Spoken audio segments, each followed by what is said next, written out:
Kako ostati miran, stabilan i nepovrediv u svijetu emocionalnog haosa? Život nije lak. Ljudi nisu jednostavni. Emocije nisu predvidljive. Oni koji prežive najviše nisu oni koji su najglasniji, nego oni koji su emocionalno stabilni. Mir nije odsustvo buke. Mir je sposobnost da budeš miran dok buka pokušava da te proguta. U ovom videu ulazimo u psihologiju emocionalne otpornosti. Kako ostati stabilan kada te testiraju? Kako ostati smiren kada te provociraju? Kako zadržati svoju energiju kada je drugi žele pojesti? Kako ostati nepovredljiv kada ljudi igraju psihološke igre? Emocionalna otpornost je luksuz koji se ne dobija rođenjem. Emocionalna otpornost se gradi. Ona je rezultat trauma, lekcija, discipline i tišine. Informacije ne mijenjaju život. Emocije mijenjaju život. Ali emocije su impulsivne. Emocije reaguju prije razuma. Emocije su zakačene za traumu. Emocije su zakačene za ego. Emocije su zakačene za prošlost koju nisi integrisao. Emocionalna slabost nije nečija greška, nego nečija neintegrisana životna priča. Ljudi pucaju jer nose nešto što nisu nikada izrekli. Ljudi reagiraju burno jer im se prošlost aktivira. Ljudi eksplodiraju jer nose višak bola koji niko ne razumije. Najveća transformacija počinje kada prestaneš uzimati svoje emocije kao istinu. Emocije su reakcija, a ti nisi reakcija. Ti si kapetan koji uči da upravlja emocijom. Emocionalna otpornost počinje kada prestaneš vjerovati svakoj emociji i počneš posmatrati emociju kao signal, a ne identitet. Ono što boli ne mora biti opasno. Ono što aktivira strah ne mora biti stvarnost. Trauma ne zna razliku između sadašnjosti i prošlosti. Zato te emocija ponekad štiti od stvari koje više ne postoje. Emocionalna otpornost znači da naučiš reći sebi: ovo je bol iz prošlosti, ovo nije prijetnja sada. Kada to naučiš, tvoja reakcija se mijenja. Nisi više žrtva svoje prošlosti. Postaješ arhitekta svog prisutnog iskustva.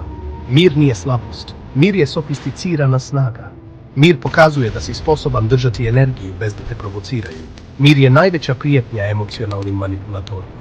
Mir je suptilna dominacija u svakom razgovoru. Agresija gubi na mir. Ironija gubi na mir. Strah gubi na mir. Mir nije pasivnost. Mir je emocionalna suverenost. Mir znači da ti vodiš svoje emocije, a ne da emocije vode tebe. Neki ljudi nisu loši zato što žele. Neki ljudi su loši jer su emocionalno prazni. I onda se povezuju sa ljudima koji nose mnogo energije, pažnje i topline. Emocionalni energetski parazit ne želi tvoju ljubav. On želi tvoju emocionalnu reaktivnost. On želi tvoje objašnjenje. On želi tvoju opravdanje. On želi tvoje vrijeme. On želi tvoju pažnju. On vas iscrpljuje. Ne zato što vas mrzi, nego zato što od vas živi. Emocionalna otpornost znači prepoznati ko se hrani vašom emocijom i prestati hraniti ono što vas jede. Ponekad najveća snaga nije borba. Ponekad najveća snaga je povlačenje. Povlačenje nije bijeg. Povlačenje je energetska higijena. Ne moraš dokazivati svakom čovjeku. Ne moraš spasavati svakog čovjeka. Ne moraš objašnjavati sebe onome ko te ne želi razumjeti. Kada povučeš energiju, prestaje emocionalna drama. Jer drama postoji samo kada se neko hrani tvojom pažnjom. Reaktivnost nije vaše jezgro. Reaktivnost je samo brza, nesvjesna reakcija. Ali kada sebi daš prostor, kada sebi daš pauzu, kada naučiš da ne skačeš, reaktivnost gubi moć. Veliki ljudi ne reaguju brzo. Veliki ljudi posmatraju. Oni gledaju ritam. Oni gledaju namjeru. Oni gledaju dinamiku. I onda mirno biraju odgovor. Reaktivnost je impuls. Otpornost je svjesna odluka. Granice nisu rečenice. Granice nisu upozorenja. Granice nisu pravila. Granice su identitet. Granice nisu ono što govoriš. Granice su ono što dozvoljavaš. Emocionalno jaki ljudi ne moraju prijetiti, objašnjavati ili moliti. Njihova energija pokazuje da nećeš dobiti pristup ako ne poštuješ prostor. Granice su najtiši način dominacije. Emocionalno neprobojna osoba nije hladna. Emocionalno neprobojna osoba nije arogantna.